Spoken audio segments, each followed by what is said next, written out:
بسم اللہ الرحمن الرحیم۔ ناظرین، اگر آپ نے رمضان المبارک میں قرآن پاک مکمل کر لیا ہے لیکن یہ دو کام نہیں کیے تو شاید آپ نے وہ روشنی اور برکت نہیں سمیٹی جو اللہ نے اس لمحے کے لیے مقرر کر رکھی تھی۔ رمضان المبارک میں جب آپ کا قرآن پاک مکمل ہو، جب آپ قرآن پاک مکمل کر لیں تو ختم قرآن پر یہ دو کام آپ ضرور کریں۔ ہمیں یہ دو کام ضرور کرنا چاہیے۔ یہ وہ کام ہے جو حدیث پاک سے ثابت ہے۔ نبی کریم صلی اللہ علیہ وسلم اس طریقے سے قرآن ختم کرتے تھے اور آپ کے صحابہ اپنے ختم قرآن پر یہ کام ضرور کرتے تھے۔ بہت سارے لوگ ایسے ہیں جو نہیں جانتے کہ ختم قرآن کا صحیح طریقہ کیا ہے۔ قرآن پاک مکمل ہونے پر ہمیں کیا کرنا چاہیے؟ ناظرین، رمضان المبارک کا بابرکت مہینہ چل رہا ہے اور اس ماہ مقدس میں قرآن کی تلاوت کا خاص اہتمام کیا جاتا ہے۔ رمضان المبارک میں جب آپ کا قرآن پاک مکمل ہو، جب آپ قرآن پاک مکمل کر لیں تو ختم قرآن پر یہ دو کام آپ ضرور کریں۔ یہ دو کام ہمیں ضرور کرنا چاہیے۔ یہ وہ کام ہے جو حدیث پاک سے ثابت ہے۔ نبی کریم صلی اللہ علیہ وسلم اس طریقے سے قرآن ختم کرتے ہیں اور آپ کے صحابہ ختم قرآن پر یہ کام ضرور کرتے تھے۔ وہ کون سے دو کام ہیں؟ آج میں آپ لوگوں کے ساتھ یہی شیئر کرنے جا رہا ہوں، کیونکہ بہت سارے لوگ ایسے ہیں جو نہیں جانتے کہ ختم قرآن کا صحیح طریقہ کیا ہے۔ قرآن پاک مکمل ہونے پر ہمیں کیا کرنا چاہیے؟ بہت سارے لوگ نہیں جانتے کہ رمضان المبارک کا بابرکت مہینہ چل رہا ہے۔ یہ وہ ماہ مبارک ہے کہ جس میں کثرت کے ساتھ مسلمان قرآن مجید کی تلاوت کرتے ہیں، کیونکہ قرآن کا ایک خاص تعلق ہے رمضان کے ساتھ، تو زیادہ تلاوت قرآن رمضان میں ہی کی جاتی ہے۔ وہ لوگ بھی قرآن مجید ختم کر لیتے ہیں جو پورا سال ختم قرآن نہیں کر پاتے، لیکن رمضان میں کوئی ایک ختم کرتا ہے، کوئی دو کرتا ہے۔ جب آپ کا قرآن پاک مکمل ہو تو قرآن پاک مکمل ہونے پر آپ نے یہ دو کام ضرور کرنے ہیں۔ وہ کون سے دو کام ہیں؟ سب سے پہلی بات کہ جب آپ ختم قرآن کریں تو ختم قرآن کا صحیح طریقہ کیا ہے؟ سب سے پہلے تو یہ جان لیجئے، بہت سے لوگ کیا کرتے ہیں کہ جب وہ قرآن پاک کی آخری سورت ناس پڑھتے ہیں تو صدق اللہ العظیم کہہ کر قرآن بند کر دیتے ہیں۔ یہ طریقہ ختم قرآن کا نہیں ہے۔ ختم قرآن کا صحیح طریقہ کیا ہے؟ رسول اللہ صلی اللہ علیہ وسلم کس طریقے سے ختم قرآن فرماتے تھے؟ ختم قرآن کا صحیح طریقہ وہ ہے جو ہمارے نبی کریم صلی اللہ علیہ وسلم نے اپنایا اور صحابہ کرام کو سکھایا۔ آقا کریم علیہ الصلوۃ والسلام جب قرآن پاک ختم فرماتے تو دوبارہ اس کا آغاز کرتے ہوئے ختم فرماتے، اور اسی طرح ایک روایت میں ہے، عبداللہ بن عمر رضی اللہ تعالی عنہ سے روایت ہے کہ انہوں نے عرض کیا کہ اللہ کے رسول میں قرآن کتنے دن میں ختم کروں؟ تو آپ صلی اللہ علیہ وسلم نے فرمایا 1 مہینے میں۔ تو انہوں نے کہا میں اس سے زیادہ کی قدرت رکھتا ہوں۔ ابو موسیٰ یعنی محمد بن مسنہ اس بات کو بار بار دہراتے رہے۔ آپ اسے کم کرتے گئے، یہاں تک کہ آپ نے فرمایا اسے 7 دن میں ختم کیا کرو۔ کہا میں اس سے زیادہ کی طاقت رکھتا ہوں۔ فرمایا وہ قرآن نہیں سمجھتا جو اسے 3 دن سے کم میں پڑھے۔ سب سے پہلی بات تو یہ ہے کہ ختم قرآن کرنے کے لیے آپ قرآن پاک تیزی کے ساتھ نہ پڑھیں، ٹھہر کر قرآن مجید کی تلاوت کرنی چاہیے۔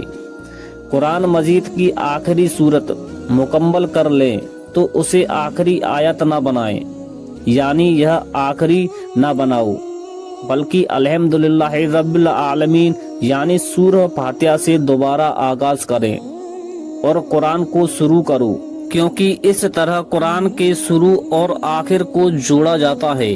یعنی ختم قرآن کا صحیح طریقہ یہ ہے کہ جیسے ہی آپ سورت ناس آپ نے مکمل کی، آپ نے پڑھ لیا، تو اب آپ یہاں پر تلاوت کو ختم نہ کریں بلکہ دوبارہ سورۃ الفاتحہ کی طرف لوٹیں، سورۃ الفاتحہ کی تلاوت کریں، مکمل سورۃ فاتحہ، اس کے بعد سورۃ بقرہ کی پہلی 5 آیت، یہاں تک آپ کو تلاوت کرنی ہے۔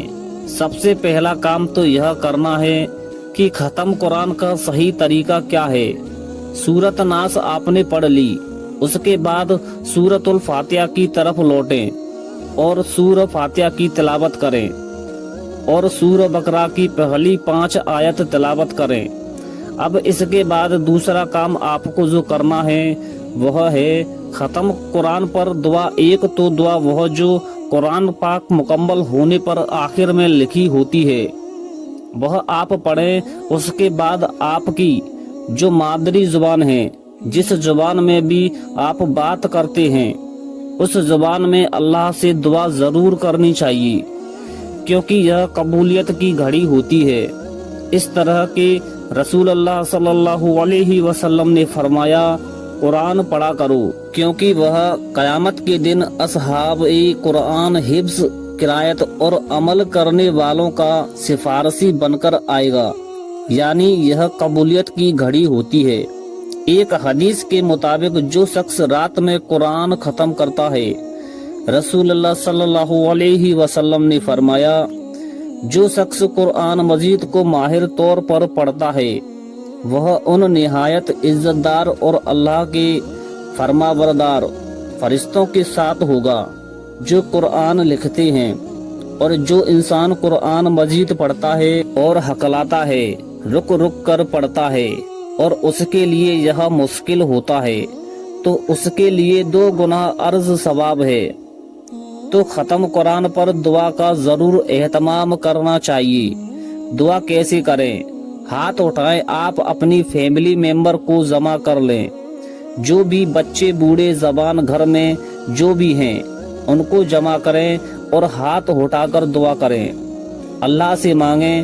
سب سے پہلے درود پاک پڑھ لیں، اس کے بعد سورۃ الفاتحہ پڑھ لیں، پھر عربی دعا جو آپ کو یاد ہے وہ پڑھیں۔ اس کے بعد اللہ کی بارگاہ میں دعا کریں، اے اللہ جو تو نے توفیق عطا فرمائی ہے، تیری توفیق سے میں نے قرآن مجید مکمل کیا ہے، اے اللہ اگر پڑھنے میں کوئی غلطی ہو گئی ہو تو میرے مالک اپنی رحمت کے صدقے معاف فرما، اور اس پر جو تو نے مجھے ثواب عطا فرمایا ہے میں نبی کریم صلی اللہ علیہ وسلم کی بارگاہ میں توبہ پیش کرتی ہوں یا کرتا ہوں، اور پھر پوری امت مرحومہ کے لیے اصالِ ثواب کریں اور اپنے مرحومنی کو اس وقت ضرور یاد رکھیں، مرحومنی کو اصالِ ثواب کریں، اور جو بھی آپ کی دعا ہے، جو بھی آپ دعا کرنا چاہتے ہیں، کوئی بھی آپ کا مسئلہ ہے، کوئی بھی پرابلم ہے، اس وقت اللہ کی بارگاہ میں ہاتھ اٹھا کر دعا کریں، کیونکہ یہ وقت قبولیت کی گھڑی ہوتی ہے، یہ وقت قبولیت کا ہوتا ہے۔ اس وقت میں آپ جو دعا کریں گے اللہ آپ کی دعا کو قبول فرمائیں گے، تو دعا کا ضرور اہتمام کرنا چاہیے۔ ہوتا یہ ہے کہ جیسے قرآن پاک مکمل ہوا، پرچی پر لکھ کر امام صاحب کے پاس بھیج دیں گے، یہ ختم قرآن ہو گیا جی، اس کو بخش دیں۔ قرآن بخشنے کا کیا طریقہ ہے؟ بہت سارے لوگ یہ سمجھتے ہیں کہ بخشنا ضروری ہے، بخشنا ضروری نہیں ہے۔ بہت سے لوگ یہ سمجھتے ہیں کہ جب تک بخشیں گے نہیں ہمیں ثواب نہیں ملے گا۔ بھائی، جب آپ قرآن مجید کا کوئی حرف تلاوت کرتے ہیں، اس پر جو نیکیاں ہیں وہ آپ کے نام اعمال میں لکھ دی جاتی ہیں۔ قرآن بخشنا کوئی ضروری عمل نہیں ہے۔ ہاں، اپنی مرحومنی کو اصالِ ثواب کرنا چاہتے ہیں تو یہ ایک الگ بات ہے۔ تو 2 کام آپ نے جو کرنے ہیں، ایک تو ختم قرآن کا صحیح طریقہ کیا ہے یہ میں نے آپ کو بتا دیا، اور دوسرا جیسے ہی آپ نے قرآن پاک مکمل کرنا ہے تو دعا کا ضرور اہتمام کرنا ہے۔ یہ قبولیت کی گھڑی ہوتی ہے، اس وقت دعا قبول کی جاتی ہے۔ رسول اللہ صلی اللہ علیہ وسلم نے فرمایا جس نے قرآن کا ایک حرف پڑھا اسے اس کے بدلے 1 نیکی ملے گی اور 1 نیکی 10 گنا بڑھا دی جائے گی۔ میں یہ نہیں کہتا کہ الف لام میم ایک حرف ہے، بلکہ الف ایک حرف ہے، لام ایک حرف ہے اور میم ایک حرف ہے۔ تو اس موقع پر بہتر یہی ہے کہ ایک دعا کرنے والے کو منتخب کر لیا جائے کہ جو دعا کرتا جائے اور لوگ اس کی دعاؤں پر آمین کہتے جائیں، کیونکہ جو بھی جماعت دعا کے لیے اس طرح جمع ہو کہ ان میں سے کوئی دعا کرائے اور باقی آمین کہنے والے ہوں تو اللہ پاک ان کی دعاؤں کو لازمی قبول فرماتے ہیں۔ ناظرین، ویڈیو اچھی لگی ہو تو ویڈیو کو لائک کریں، شیئر کریں اور ہمارے اس چینل کو سبسکرائب ضرور کریں اور کمنٹ باکس میں اللہ تعالیٰ کے 99 ناموں میں سے ایک نام ضرور ٹائپ کریں۔ اگلی ویڈیو تک کے لیے اجازت دیجیے۔ اللہ آپ کو اپنے حفظ و امان میں رکھے۔ ملتے ہیں اگلی ویڈیو میں، تب تک کے لیے اللہ حافظ۔